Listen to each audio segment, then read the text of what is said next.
Well, joining me live now is Professor of Political Science at Cyprus College, Peter Matthews. Professor, thank you so much for joining us. We just heard there Biden talking about what his situation is in Ukraine, but also more recently, we've just got some news this morning about 4 Israeli hostages that have been rescued from Gaza, the biggest operation of its kind since the conflict began and between Israel and Hamas. Professor, we're hearing that US President Joe Biden welcomed the rescue, but we believe he hasn't addressed the reported Palestinians killed and injured. What more do you know? It's true that he did, in fact, talk about the rescue, and it was remarkable. 4 of them, Israeli hostages, were rescued by the military. But on the other hand, there were over 100, according to reports we've gotten recently, over 150 Palestinians in Gaza that were killed, and mostly were all civilians during that operation.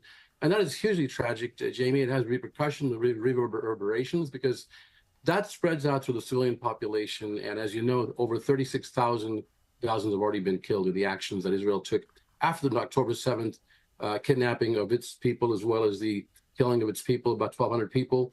And Israel launched this invasion of Gaza and the bombing of Gaza, over 36,000 people.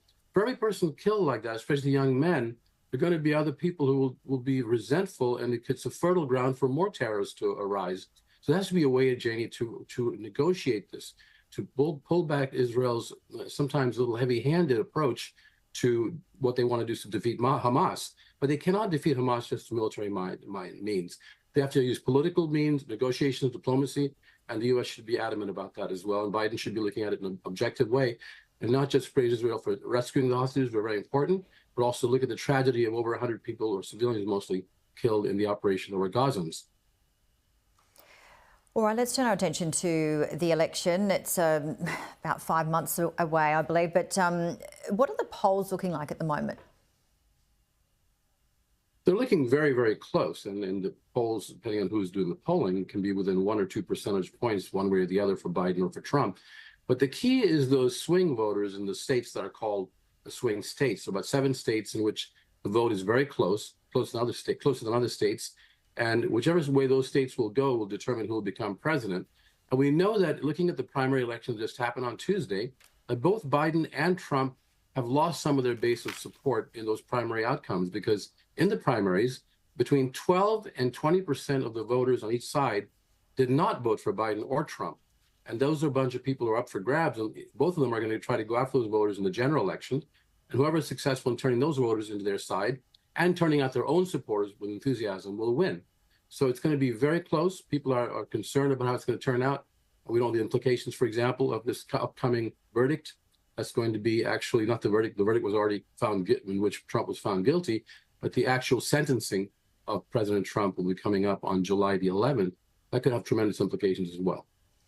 And what about Hunter Biden? The prosecution has wrapped up his criminal trial, and the US president's son is accused of lying about drug use during a firearm purchase in 2018. Some people are saying it's a bit of a tit for tat with what's going on with both sides. Would you agree?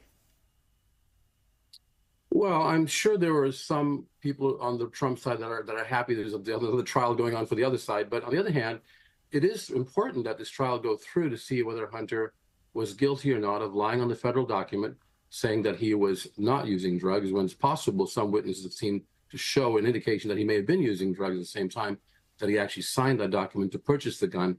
And certainly it's not President Biden that's involved in this. That's to be made clear. In the case of President Trump, it was he himself who was found guilty of 34 felony counts, whereas in this case, it's Hunter Biden who's up for trial on possible felony count. And he's the son of the president. He's not the president himself. And he's a man, a grown man. So no one can really tie that to President Biden. But I think the Trump side would like to try to do that and see if that will damage Biden's chances of winning a few voters in the middle, in the swing states that could cost him the election. If Trump were to get in, what would this look like, do you think? Well, there have been many experts are predicting dire circumstances, because President Trump has sworn revenge on his political enemies, perceived enemies, and opponents, sworn revenge. And he's even talked about putting them in jail and finding ways to adjust the Justice Department to change its proclivity of how it's supposed to be independent from the president. He wants to bring the DOJ, the Department of Justice, under the president's purview, his own purview, and that way you could appoint the attorney general and then also appoint other people below that and have them completely loyal to him and use the Justice Department as a vehicle to, punish, as he says, those whom he thinks have wrongfully hurt him during his trials. But his trials were gone. The whole rule of law was followed carefully in the process when President Trump went through trial. And I think that his side should accept the results and then work with that. But instead, to say you're going to take revenge against an unspecified number of opponents, or as he calls them, enemies, it's very dangerous. It's the shades of some of the so-called third world countries that have actually had those kinds of actions that are very dangerous for democracy. And people are concerned what would happen when if President Trump gets elected, how he will behave. Will he go along with democratic norms and the rule of law and respect opponents and still be president? It's dependent on how this sentencing goes on July the 11th and where he will be when he's campaigning and also when he's elected. There's so many unknowns, Janie, and we all can hope and pray for the best, really, and then keep our eye on it. Yeah, we'll certainly know by November. But with these trials, we do hear that sometimes it elevates the popularity of the person running. It actually has with certain President Trump supporters. For example, the low information and what we call low propensity voters who have become his supporters recently, they are very gung-ho now. They're saying this is our hero, he's our martyr, and they're out there saying they're going to vote for him. But that's the group of people that don't vote regularly, and they only voted once or twice, not at all. They're just new voters. On the other hand, the voters that he needs to keep, that Trump needs to keep if he wants to win, are the moderate Republicans or the conservative Republicans who are rule of law, who believe in the rule of law no matter what their ideologies on politics and economics. They believe that democracy must prevail. From conservative to liberal to moderate Republicans who believe in the rule of law, those are the educated, college-educated Republicans whom he has to keep from the suburbs especially, and he's losing them. He's lost them already because many of them voted for Nikki Haley, even when she wasn't even campaigning. They voted for her. About 20% in those primaries voted for her. He's got to bring them back if he's going to win. And the low propensity voters that are gung-ho about him because of this martyrdom, they may not even show up at the polls. They may not even show up at the polls on election day. Professor Peter Matthews, live from Los Angeles. Enjoy the rest of your afternoon. Thank you so much as always. Thank you. My pleasure.